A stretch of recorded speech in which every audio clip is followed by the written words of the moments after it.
గత UPA government అప్పటి మన్మోహన్ సింగ్ గారు ప్రధానమంత్రిగా యూపీఏ చైర్పర్సన్గా సోనియా గాంధీ గారు ఏ గ్రామంలో కరువు ఉండొద్దు, వలసలు పోవద్దు, ఏ గ్రామంలో ఆ పని హక్కుగా పని కల్పించాలనే లక్ష్యంతో ఈ నరేగా ఎంజీఎన్ఆర్ఎస్ పథకాన్ని ప్రవేశపెట్టినటువంటి కాంగ్రెస్ ప్రభుత్వం పేదోళ్లకు బుక్కెడు భూ పెట్టడం, వలసలు నివారించడం కోసం ఈ జాతీయ ఉపాధి పథకం చేపట్టారు.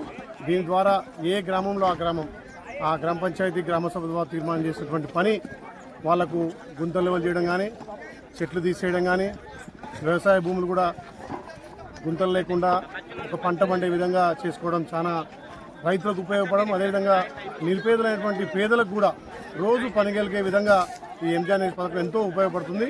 మరి ఈ పథకాన్ని ఇప్పుడున్నటువంటి మోడీ ప్రభుత్వం, నిరంకుశ ప్రభుత్వం ఏమున్నా పేదోడిని ఇంకా పేదోడిగా చేసి ధనికులకు కొమ్ముగాస్తున్నటువంటి ఈ మోడీకి బుద్ధి చెప్పాల్సిన అవసరం ఉంది.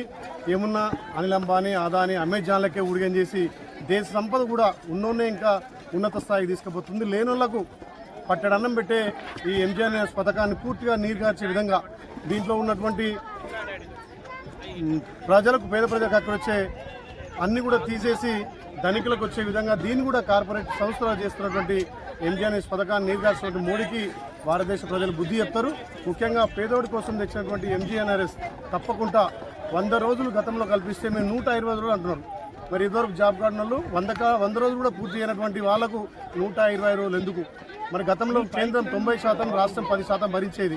మరి ఇలా 60% కేంద్రం, 40% రాష్ట్రం అంటే రాష్ట్రంతో నిధులు లేకపోతే పేదోళ్ళకి ఏ రకంగా పరిదొక్కుతుందో మరి కేంద్ర ప్రభుత్వం ఆలోచన చేయాల్సిన అవసరం ఉంది.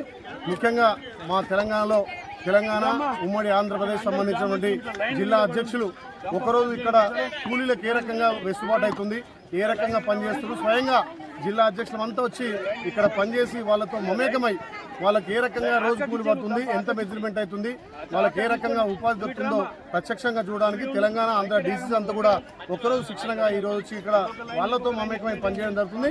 ఇదైనా ఒక 70 ఏళ్ళ పెద్ద మనిషి కూడా నేను ఎక్కడో వలస పోవాల్సిన అవసరం లేదు, బొంబాయో మా భీమండో ఎక్కడో దేశం పోవాల్సిన అవసరం లేదు, నా గ్రామంలోనే నా భూమి చదును చేసుకొని నా భూమి పంటకు తెచ్చే విధంగా చేసుకుంటున్నామని చెప్పి సంతోషం వ్యక్తం చేస్తుండ్రు. ఈ పథకాన్ని ఇదే విధంగా కొనసాగాలి. మరి కేంద్రం ఒక దుర్మార్గపు ఆలోచనతో ఈ పథకాన్ని పేరు మార్చి ఎంజీని అంటే గాంధీ పేరు ఉండకుండా ఏదో వీపీజీ రామ్జీ అని దేవుని పేరు పెట్టినంత మాత్రాన మీరేం గొప్పలు గారు. తప్పకుండా పేదోడు కడుపు నింపే విధంగా పేరు కాదు మార్చేది, పేదోడి తలరాతను మార్చు, పేదోడి బతుకును మార్చు. కానీ పేరు మార్చేంత మాత్రాన పేద ప్రజల బతుకులు మారాయి.